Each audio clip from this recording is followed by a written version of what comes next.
Okay, we are going to discuss the numerical of exercise, that is 20th numerical. Calculate the number of grams of Al2S3 which can be prepared by the reaction of 20 gram of aluminium and 30 gram of sulfur.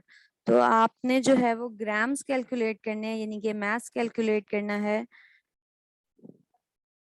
Al2S3, इसका mass calculate करना है। मास आपको given है aluminium का और sulphur का। Mass of aluminium that is 20 grams and mass of sulfur that is 30 grams. 30 grams. So सबसे पहला स्टेप जो आपको कल भी सिखाया था कि लिमिटिंग रिएक्टेंट में आपने नंबर ऑफ मोल्स कैलकुलेट करने होते हैं, तो आपको दोनों रिएक्टेंट्स के ग्राम्स गिवन हैं तो आप मोल्स निकाल सकते हैं। You have to prepare first the balance chemical equation. Balance chemical equation की बात कर लें तो हमारे पास प्रोडक्ट क्या बन रहा है Al2S3। हमें इसके अलावा नहीं आइडिया कि इसके साथ कोई साइड प्रोडक्ट है या नहीं है। सो सिंपली हम एक आइडिया लगाएंगे कि दो एलिमेंट्स हैं, एक एल्यूमिनियम और एक सल्फर। एल्यूमिनियम के 3 मोल्स और एल्यूमिनियम के 2 मोल्स और सल्फर के 3 मोल्स। तो सिंपल ये आपकी इक्वेशन बन जाएगी। आगे चलते हैं, दोनों के मोल्स निकालने। एल्यूमिनियम के 20 गिवन थे ग्राम्स, इसके 30 ग्राम्स गिवन थे। एल्यूमिनियम का एटॉमिक मास होता है 27, तो 20 डिवाइडेड बाय 27 मोल्स आपके आ जाएंगे 0.7407 मोल्स। सल्फर के 30 डिवाइडेड बाय इसका एटॉमिक मास दैट इज 32 ग्राम पर मोल,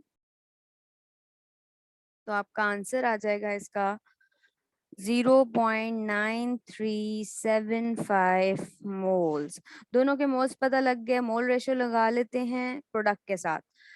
मोल रेशियो से हमें ये आइडिया हो जाएगा कि कौन लिमिटिंग रिएक्टेंट है, कौन कम मोल्स प्रोड्यूस कर रहा है। एज वी नो वो लिमिटिंग रिएक्टेंट होगा। तो देखते हैं दोनों में से कौन कम मोल्स प्रोड्यूस कर रहा है, वो हमारा लिमिटिंग रिएक्टेंट होगा।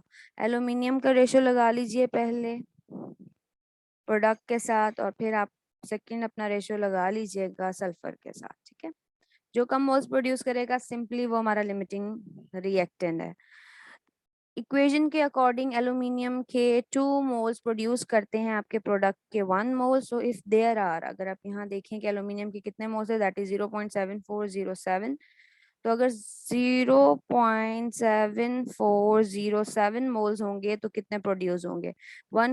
इस 1 को मल्टीप्लाई करना है आपने 0.7407 से और डिवाइड कर देना है 2 से। तो आप जब इसे डिवाइड करेंगे आपका आंसर आएगा 0.37 मोल्स। इतने मोल्स प्रोड्यूस कर रहा है एल्यूमिनियम आपके प्रोडक्ट के। और अगर सल्फर है तो इक्वेशन में देखें सल्फर के 3 मोल्स हों तो एल्यूमिनियम सल्फाइड का 1 मोल बनता है। अगर इसके 0.9375 मोल्स होंगे तो कितने प्रोड्यूस होंगे, तो that means 1 multiply by 0.9375 divided by 3।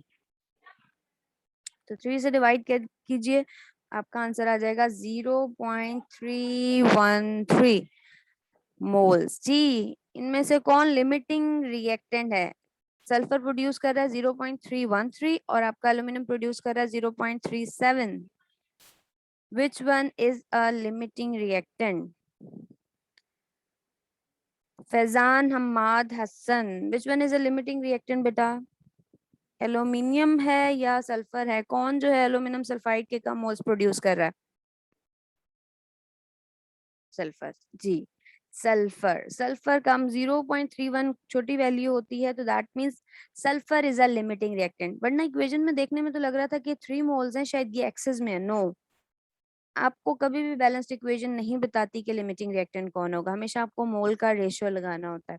So that means sulphur is a limiting reactant. तो सल्फर जो मोल्स प्रोड्यूस करेगा बेसिकली वही आपके प्रोडक्ट के मोल्स हैं। तो ये आपके प्रोडक्ट के मोल्स आ गए।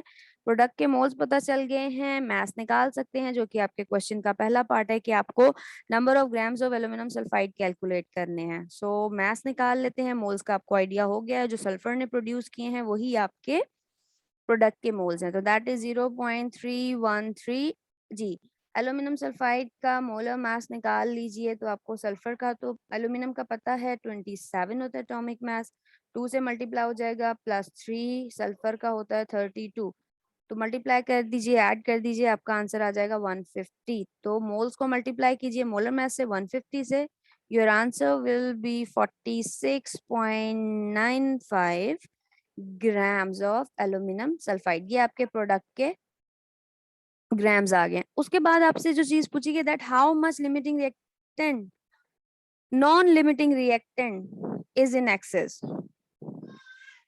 जी, नॉन लिमिटिंग रिएक्टेंट कौन है? नॉन लिमिटिंग की टर्म यूज हुई है। अब नॉन लिमिटिंग मींस एक तो लिमिटिंग हो गया जो कि आपका सल्फर है, नॉन लिमिटिंग जो कि आपका एल्यूमिनियम है, उसके ग्राम्स बताने हैं।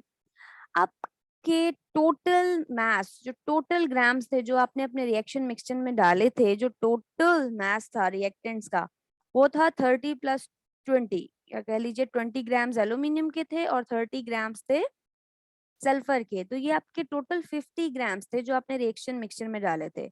जब आपने रिएक्शन मिक्सचर में 50 ग्राम्स डाले तो आपको जो प्रोडक्ट मिला वो 46.95 ग्राम था। तो अगर आप जानना चाहते हैं जो कि मास बच गया है, मास ऑफ अनरिएक्टेड एल्यूमिनियम, जो एल्यूमिनियम बच गया है उसका मास जानना चाहते हैं, तो you have to minus this total 50 grams जो कि प्रोडक्ट प्रोड्यूस हुए, क्योंकि एक ही प्रोडक्ट है। अगर आपके पास दो प्रोडक्ट्स बन रहे होते हैं तो फिर आप ये कैलकुलेशन नहीं कर सकते, फिर आपने वही कैलकुलेशन करनी है जो मैंने कल बताई थी कि आप मोल्स के थ्रू कैलकुलेट करेंगे। मोल्स के थ्रू देखेंगे कि कितने बेसिकली मोल्स बच रहे हैं, मोल्स की रिलेशन लगा के रिएक्टेंट्स में। लेकिन इसमें आपका एक ही प्रोडक्ट है, तो जब आपके पास एक ही प्रोडक्ट हो तो फिर आप डायरेक्टली ग्राम से भी कर सकते हैं। तो 50 ग्राम्स टोटल ऐड किया था आपने रिएक्टेंट्स, 46.95 आपका प्रोडक्ट बन गया, तो दैट मीन 46.95 ग्राम्स अगर आप माइनस कर देंगे, your answer will be 3.05 grams. जी, किसी को कोई कंफ्यूजन?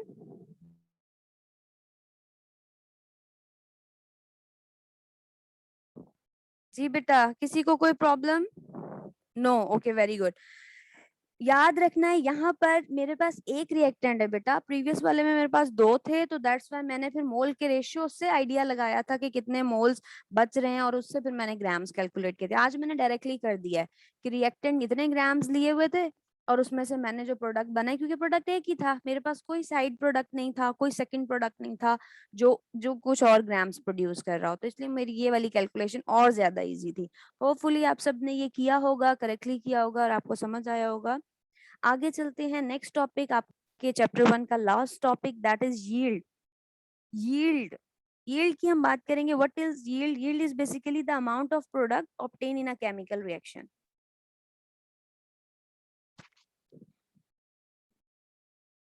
यील्ड हमें जो है अमाउंट बेसिकली कह लीजिए, अमाउंट है जो हमें मिल रही है एक केमिकल रिएक्शन में, जो हमें अमाउंट मिल रही है वो हमारी यील्ड होती है। कितनी अमाउंट मिल रही है?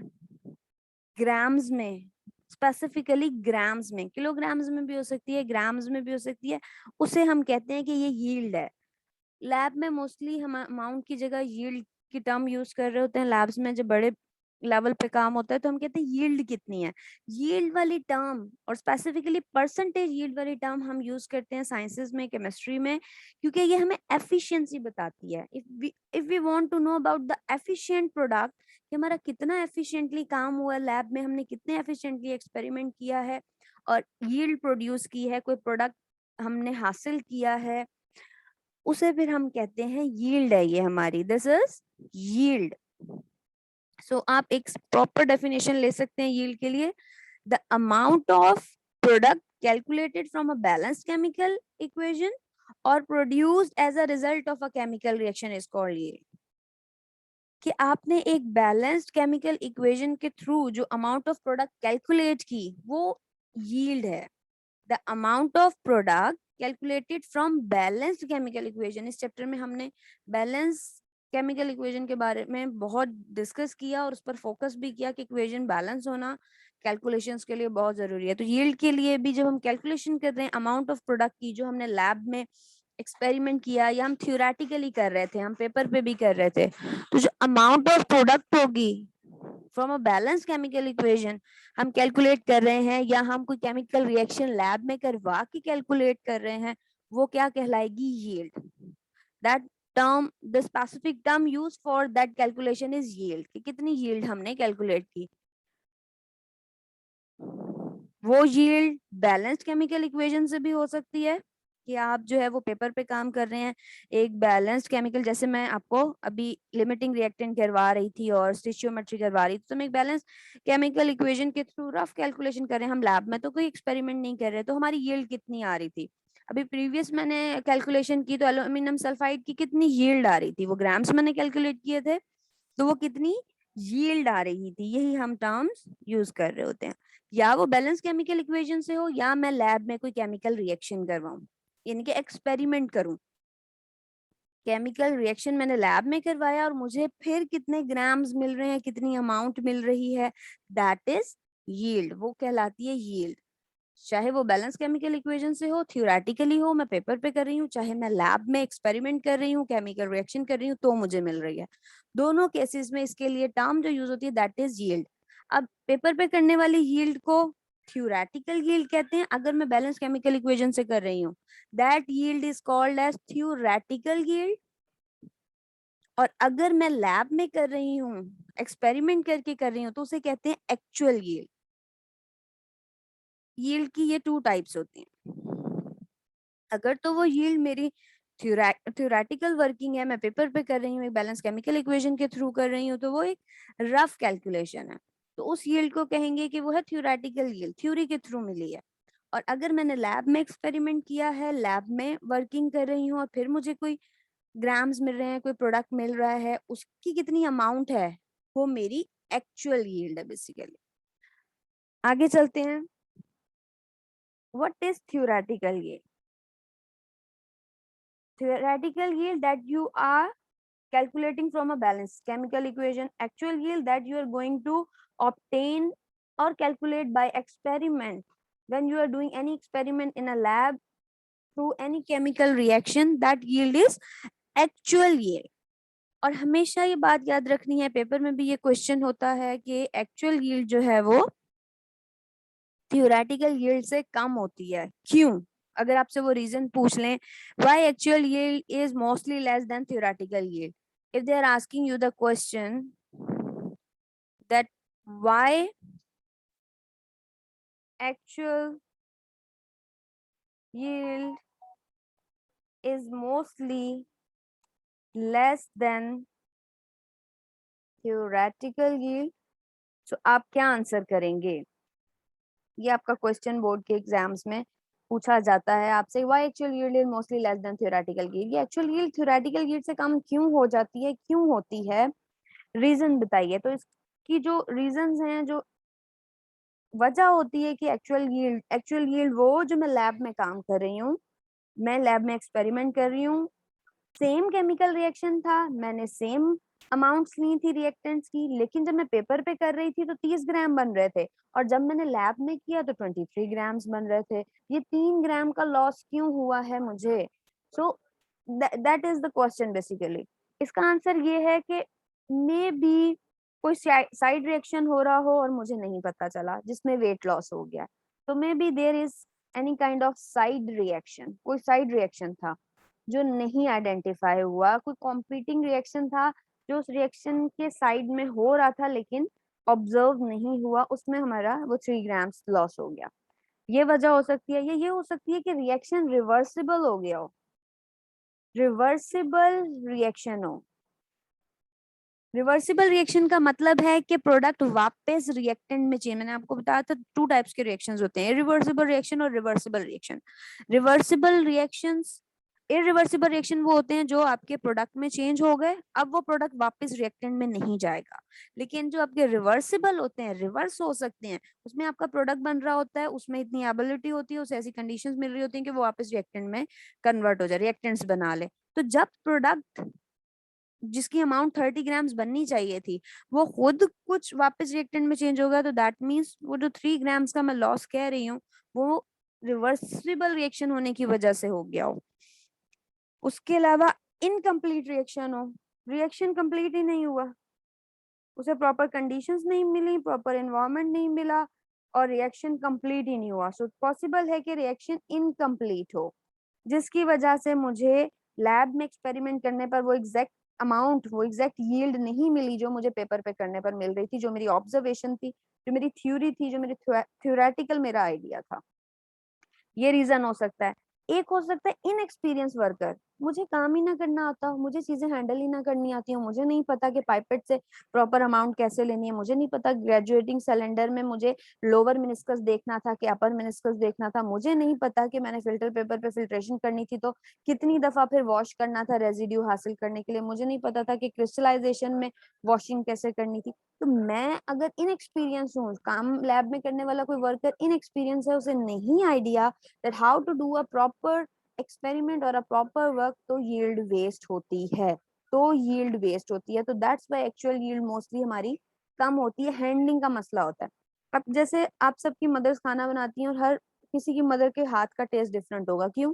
रेसिपी तो सेम फॉलो हो रही है, कुछ भी बना रहे हैं, रेसिपी देख रहे हैं और सबकी मदर सेम फॉलो, लेकिन फिर भी टेस्ट चेंज है, क्योंकि सबकी हैंडलिंग चेंज है, सबका तरीका हैंडल करने का चेंज है। कोई हीट ज्यादा दे रहा होगा, कोई हीट कम दे रहा होगा, कोई फ्रीज ज्यादा कर रहा होगा, कोई 2-3 मिनट फ्रीज कम कर रहा होगा, कोई स्टीयरिंग ज्यादा कर रही होगी किसी की मदर। तो दैट्स वाई टेस्ट में चेंज आ रहा होता है। रेसिपी सेम, क्वांटिटी सेम ले रहे हैं कैलकुलेशन के साथ, लेकिन फिर भी कोई ना कोई फर्क आ जाता है और सबका टेस्ट डिफरेंट। तो इसी तरह जब लैब्स में एक्सपेरिमेंट्स हो रहे होते हैं, जब साइंटिस्ट काम कर रहे होते हैं या डिफरेंट वर्कर्स काम कर रहे होते हैं, तो वो मे बी इनएक्सपीरियंस हो, उन्हें नहीं आइडिया हो, उनकी वर्किंग में प्रॉब्लम हो। सो इनएक्सपीरियंस आपके वर्कर्स हो सकते हैं। Mechanical loss of product during separation, हम जब लैब में यील्ड निकालते हैं या अमाउंट निकालते हैं तो ऑब्वियसली हमें सेपरेशन के डिफरेंट मैकेनिकल मेथड्स यूज करने होते हैं, जैसे कि मैं फिल्ट्रेशन करूंगी, मैं सॉल्वेंट एक्सट्रैक्शन करूंगी, मैं डिस्टिलेशन करूंगी, मैं क्रिस्टलाइजेशन करूंगी। तो ये जब सारी चीजें मैं कर रही हूँ तो हो सकता है कोई ना कोई मैकेनिकली लॉस हो जाए। मैकेनिकली लॉस के पीछे वही रीजन होगा कि मेरी हैंडलिंग में कोई प्रॉब्लम हुई होगी, तभी वो मैकेनिकल मुझे लॉस हुआ है। So mechanical loss is possible, mechanical loss of products during separation.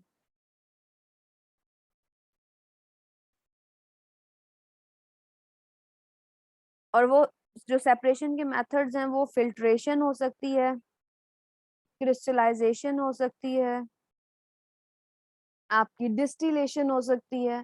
तो डिफरेंट मेथड्स हो सकते हैं। किसी को कोई कंफ्यूजन?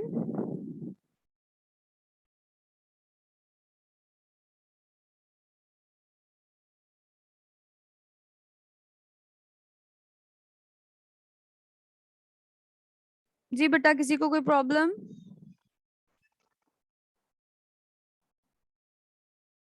No, okay. तो अगर ये क्वेश्चन आता है कि एक्चुअल यील्ड मोस्टली कम क्यों होती है, तो आपके पास ये डिफरेंट आइडियाज हैं जो मैंने आपको दे दिए हैं, तो ये आपको पता होना चाहिए। अब मैंने आपसे स्टार्टिंग में कहा था कि यील्ड हम बेसिकली परसेंटेज में निकालते हैं। यील्ड तो अमाउंट है, और वो अमाउंट है जो हम थ्योरेटिकली निकाल रहे हैं या एक्सपेरिमेंट के थ्रू निकाल रहे हैं, वो यील्ड है, वो यील्ड है, वो अमाउंट है, वो ग्राम्स है। अब वो आपके जो हैं वो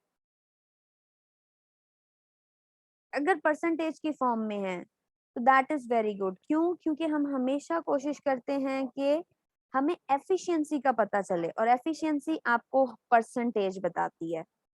तो एफिशिएंसी के लिए हम जो यील्ड है उसे परसेंटेज में लेते हैं, तो जिसे कहा जाता है percentage yield.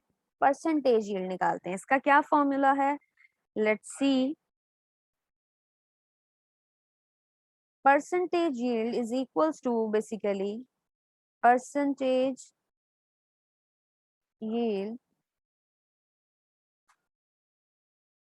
Is equals to actual yield जो आपने एक्सपेरिमेंट से निकाली है, और एक्सपेरिमेंट की यील्ड हमेशा कम होगी। और जब भी आप परसेंटेज निकालते हैं, यू नो दैट जो अमाउंट कम होती है वो आपने जो है वो ऊपर रखनी होती है, और जो आपकी टोटल अमाउंट होती है वो नीचे रखनी होती है, और उसे 100 से मल्टीप्लाई करना होता है। तो actual yield divided by theoretical yield, theoretical yield तो आपकी रियल अमाउंट है ना, जो आपको पता है कि इतना ही आना चाहिए, जो आप थ्योरेटिकली पेपर वर्क कर रहे होते हैं। सो थ्योरेटिकल यील्ड नीचे आएगी। जैसे आप अपने एग्जाम्स के भी मार्क्स कैलकुलेट करते हैं, तो जो एग्जैक्ट मार्क्स होते हैं, लाइक 75 है तो 75 नीचे आता है, और उसमें से कितने आए आपके वो आप ऊपर रखते हैं और 100 से मल्टीप्लाई करके परसेंटेज निकालते हैं। एक्चुअल यील्ड और थ्योरेटिकल यील्ड का भी यही है कि एक्चुअल यील्ड तो हमेशा कम होगी, उसमें कुछ ना कुछ लॉस होता ही है, चाहे 1% हो, लॉस आता ही है। 99% तक आप एक्यूरेट हो सकते हैं, 100% आप कभी भी एक्यूरेट नहीं हो सकते। 100% एक्यूरेसी कभी भी लैब में एक्सपेरिमेंट करते हुए नहीं आ सकती, कुछ ना कुछ लॉस होता ही है। एक्चुअल यील्ड दैट मीन्स हमेशा कम होगी, और थ्योरेटिकल यील्ड आपकी एक प्रॉपर वैल्यू है, एक प्रॉपर कैलकुलेशन है और एक एग्जैक्ट वैल्यू है। मल्टीप्लाई कर देंगे उसे 100 से तो आपकी परसेंटेज यील्ड, यील्ड परसेंटेज में आ जाएगी। किसी को कोई प्रॉब्लम, कोई कंफ्यूजन? अगर है तो बेटा अभी पूछे, नहीं तो फिर हम आगे इसके प्रॉब्लम की तरफ मूव करते हैं।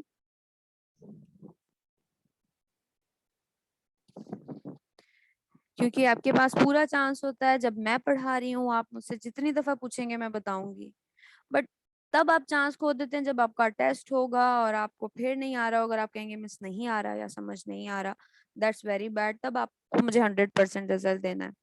और मैं चाह रही हूँ कि मंडे को आपका जितने हमने प्रॉब्लम्स किए हैं या एग्जाम्पल्स का ले लें, क्योंकि एग्जाम्पल्स हमने सारी डिस्कस की हैं, तो इस चैप्टर की सिर्फ एग्जाम्पल्स का, यानी कि एग्जाम्पल्स वाले जो न्यूमेरिकल्स हैं उनका मंडे को एक अच्छा सा रिटन टेस्ट ले लें। जी, यील्ड की प्रॉब्लम करते हैं, जो आपकी बुक की एग्जाम्पल नंबर 14 है।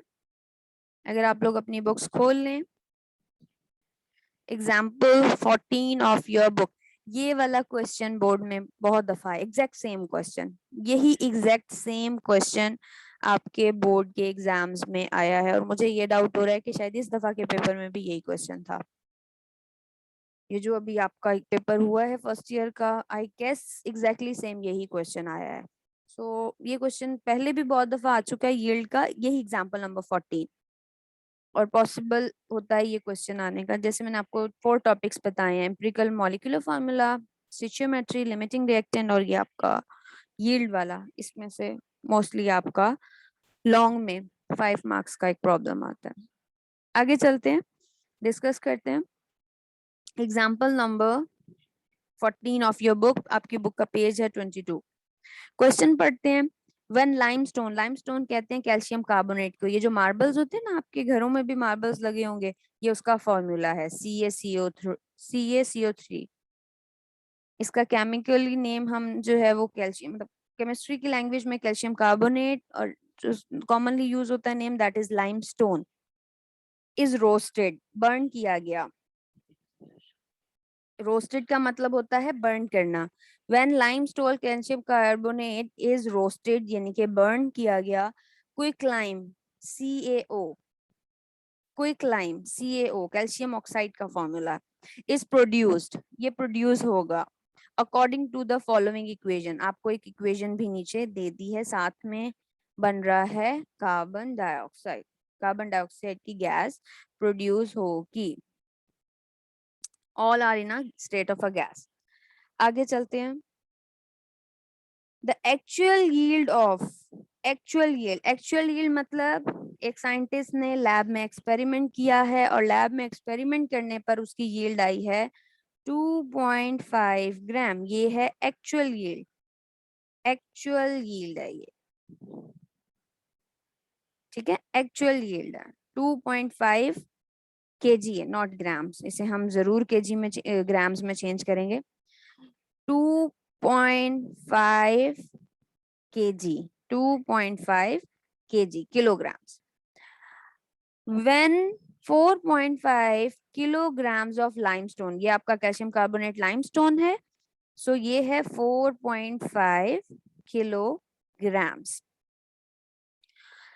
is roasted। अगर 4.5 kilograms कैल्शियम कार्बोनेट को मैं रोस्ट कर रही हूँ, तो मुझे जो लैब में यील्ड मिलती है कैल्शियम ऑक्साइड की, दैट इज 2.5 kilograms, ये मुझे यील्ड मिलती है। What is the percentage yield of this reaction? इस रिएक्शन की परसेंटेज यील्ड क्या है? आपने परसेंटेज यील्ड कैलकुलेट करनी है इस रिएक्शन की। एक्चुअल यील्ड आपको पता चल गई है, थ्योरेटिकल यील्ड आप कैलकुलेट कर लेंगे और उसे 100 से मल्टीप्लाई कर देंगे। अब थ्योरेटिकल यील्ड कैसे कैलकुलेट करते हैं यही आपने सीखना है। Theoretical yield is basically a mass mass relationship. वो जो आपका इक्वेशन में एक मास मास रिलेशनशिप होता है वही आपकी थ्योरेटिकल यील्ड होती है। ये मीटिंग एंड होने वाली है, होपफुली ये हमारा प्रॉब्लम कंप्लीट हो जाए। जी तो जल्दी से देखते हैं। मैस आपको पता लग गया है लाइमस्टोन का, क्विकलाइम का भी आपको मैस पता लग गया है। दोनों के मैसेज को आप जो है वो उसमें ग्राम्स में चेंज कर लें। किलोग्राम से ग्राम में कैसे जाते हैं? डिवाइड करके या मल्टीप्लाई करके? मल्टीप्लाई करके आप ग्राम्स में जाते हैं। 4.5 को मल्टीप्लाई करेंगे, आंसर क्या करें बेटा ताकि मुझे आइडिया हो कि आपको चीजें कुछ आती भी हैं और समझ में आती है। अच्छा मल्टीप्लाई करेंगे इसको 1000 से तो ये आपका हो जाएगा 4500 ग्राम्स। और इसको आप अगर मल्टीप्लाई करेंगे, जब केजी से ग्राम में जाना होता है तो मल्टीप्लाई करते हैं। सो मल्टीप्लाई करेंगे 1000 से तो आपका आंसर आ जाएगा 2500 ग्राम्स। ठीक है, इसको हमने ग्राम्स में चेंज कर लिया क्योंकि हमने फॉर्मूले में ग्राम्स में रखनी है वैल्यूज। आगे चलते हैं। ये तो हमारी एक्चुअल यील्ड है कैल्शियम ऑक्साइड की। हमें इसकी थ्योरेटिकल यील्ड जाननी है कि थ्योरी के अकॉर्डिंग कितनी होनी चाहिए थी और एक्चुअली इतनी आई है। थ्योरी के अकॉर्डिंग कितनी होनी चाहिए थी तो हमें आइडिया हो जाएगा कि यील्ड कितनी मिले, कितना एफिशिएंट रिएक्शन हुआ है, कितना लॉस हुआ है। तो यील्ड कैलकुलेट करने के लिए, थ्योरेटिकल यील्ड कैलकुलेट करने के लिए आपको बेसिकली बैलेंस्ड केमिकल इक्वेशन देखनी होती है। तो ये जो आपकी प्रीवियसली बैलेंस्ड केमिकल इक्वेशन थी यही आपको थ्योरेटिकल यील्ड देगी। मैस मैस का रिलेशन लगाकर। जी कैल्शियम कार्बोनेट का मोलर मास निकाल लीजिए, जैसे मैंने आपको मैस मास का रिलेशनशिप सिखाया है। कैल्शियम कार्बोनेट का मोलर मास होता है 100 ग्राम पर मोल।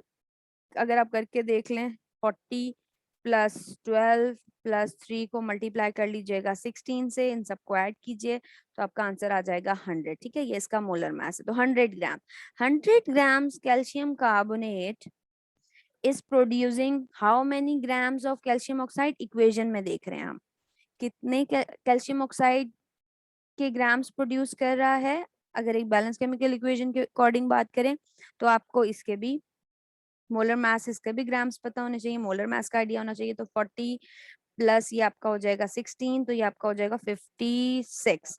तो ये प्रोड्यूस करता है 56 ग्राम पर मोल, 56 ग्राम पर मोल। 100 ग्राम्स अगर कैल्शियम कार्बोनेट होंगे तो 56 ग्राम कैल्शियम ऑक्साइड प्रोड्यूस होगा। आपको क्वेश्चन में जो ग्राम्स दिए गए हैं कैल्शियम कार्बोनेट के वो हैं 4.5 kg और उसे हमने चेंज कर लिया था ग्राम्स में, तो 4500 ग्राम्स हो गए थे। So if there are 4500 grams of calcium carbonate, then how many grams of calcium oxide will produce? इस 56 की वैल्यू को आपने मल्टीप्लाई करना है 4500 से। इस ये वाली वैल्यू इससे मल्टीप्लाई होती है, जो आपने स्टार्ट में लिखा होता है वो उससे डिवाइड करते हैं। 100 से कर दीजिए डिवाइड तो आपका आंसर आ जाएगा 2520 ग्राम्स। ये है थ्योरेटिकल यील्ड। थ्योरेटिकल यील्ड हम बैलेंस केमिकल इक्वेशन से निकालते हैं, यही मैंने आपको बताया था। तो ये है थ्योरेटिकल यील्ड कि इतनी यील्ड बननी चाहिए थी। अगर मैं 4500 ग्राम्स आपके यूज कर रही हूँ, यानी कि 4500 ग्राम्स यूज कर रही हूँ कैल्शियम कार्बोनेट के, तो थ्योरी ये कहती है फिर कैल्शियम ऑक्साइड के 2520 ग्राम बनने चाहिए, 2520 ग्राम्स बनने चाहिए। लेकिन एक्चुअल यील्ड कितनी आ रही है बच्चों? एक्चुअल यील्ड आ रही है 2500 और बननी कितनी चाहिए थी? 2520। लेकिन बन कितनी रही है? 2500, दैट मीन्स एक्चुअल यील्ड कम है। एक्चुअल यील्ड कम है तो हम देख लेते हैं कि परसेंटेज यील्ड कितनी निकलती है, यानी कि एफिशिएंसी क्या है रिएक्शन की। तो परसेंटेज यील्ड कैलकुलेट करते हैं, यानी कि एफिशिएंसी कितनी है रिएक्शन की, कितना एफिशिएंट था, कैलकुलेट कर लेते हैं। ऊपर आपने रखी एक्चुअल यील्ड जो कि आपको क्वेश्चन में गिवन थी, दैट वाज 2.5 kg। उस kg को हम ग्राम्स में चेंज कर चुके हैं, 2500, और डिवाइड आपने करना है जो थ्योरी के अकॉर्डिंग थी, जो बेसिकली बननी चाहिए थी। थ्योरी के अकॉर्डिंग थी 2520 ग्राम्स, ठीक है। दोनों को अपने एक सेम यूनिट ग्राम्स में लेना। मल्टीप्लाई कर दीजिए इसे 100 से, तो आपका आंसर आ जाएगा 99.2%। तो ये रिएक्शन कितना एफिशिएंट हुआ है, 99.2%। 2500 एक्चुअल यील्ड है, थ्योरेटिकल यील्ड 2520 है। एफिशिएंसी का हमें आइडिया हो गया कि कितना लॉस हुआ है बेसिकली हमारे रिएक्शन में, कितना एफिशिएंटली हुआ है, कितना लॉस हो गया, हमें ये परसेंटेज यील्ड बता देगी। किसी को कोई कंफ्यूजन परसेंटेज यील्ड समझने में कि मिस मुझे समझ नहीं आया या इज डिफिकल्ट? एनीवन जिसे ना समझ आया हो, सबको क्लियर है?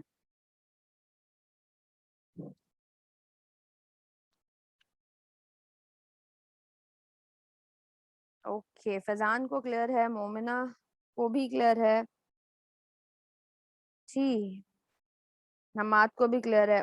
ओके, वेरी गुड, बहुत अच्छी बात है बेटा अगर समझ आ गया है तो, क्योंकि इट्स वेरी इंपॉर्टेंट टॉपिक। आप इसको बार बार प्रैक्टिस करें ताकि आपके कॉन्सेप्ट और अच्छे से क्लियर हो जाएं। अब आपने जो क्वेश्चन ट्राई करना है, that is question number 22 of your book. समझ लीजिए ये आपका होमवर्क है, इसे अपना होमवर्क समझिए। क्वेश्चन नंबर 22 एक्सरसाइज का, ठीक है। ये आपका क्वेश्चन जो है ये परसेंटेज यील्ड का है, और परसेंटेज यील्ड के एक्सरसाइज के हों, ये एग्जाम्पल के कोई भी आपके एग्जाम में आ सकता है। इसका क्वेश्चन नंबर 22 आपकी नोटबुक पर होना चाहिए। जितने क्वेश्चन अब तक मैं करवा चुकी हूँ एक्सरसाइज के, वो मैं आपसे एक दफा फिर डिस्कस कर रही हूँ। क्वेश्चन नंबर 10 हम कर चुके हैं, 11 कर चुके हैं, 12 कर चुके हैं, 13 कर चुके हैं, 14 हमने कर लिया है डिस्कस, 15 मैंने आपको होमवर्क दिया था, आप लोगों ने वो कर लिया था, 16 हम कर चुके हैं, 17 हमने कर लिया है, यस, और उसके बाद हमने 20 किया है, और बस 20 की है, ठीक है। 18, 19 और 21 अभी हमने नहीं किया, 18, 19, 21 नहीं किया। आज मैंने आपको 22 होमवर्क में दे दिया, ठीक है। तो ये जो 18, 19, 21 और ये आके आके 23, 24 हैं, ये बाद में हमने डिस्कस करने हैं। जो 23, 24 तो थ्योरी के हैं और रीजंस हैं, वो भी डिस्कस हो जाएंगे। तो प्रॉब्लम्स के हमारे पास 18, 19 और 21 रह जाएगा। ये क्वेश्चन मैंने आपको असाइनमेंट के तौर पर आपकी गूगल क्लासरूम में दिए थे, तो ट्राई कीजिएगा। असाइनमेंट मीन कि आपने इसे लूज शीट पे करना है और मुझे सबमिट करवाएंगे, होपफुली मंडे को खुल जाएं स्कूल, नहीं आपके कॉलेज, सॉरी। अगर नहीं खुलते तो मैंने तो आपके साथ डिस्कस करनी ही है, पर उससे पहले मैं आपके असाइनमेंट देखूंगी, मुझे व्हाट्सएप करेंगे। सो 18, 19 और 21 रह जाएगा प्रॉब्लम। आज आपने होमवर्क में 22 करना है, that is from percentage yield. Is it clear?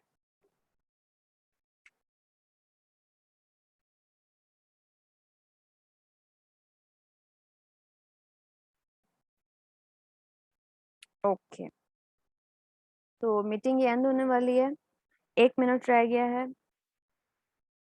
अभी किसी का कोई क्वेश्चन है, किसी को कोई प्रॉब्लम है तो मुझसे पूछ लीजिए। आयशा, फैजान, हमाद, मोमिना।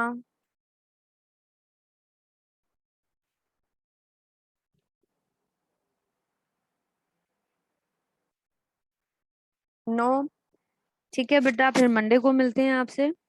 अल्लाह हाफिज।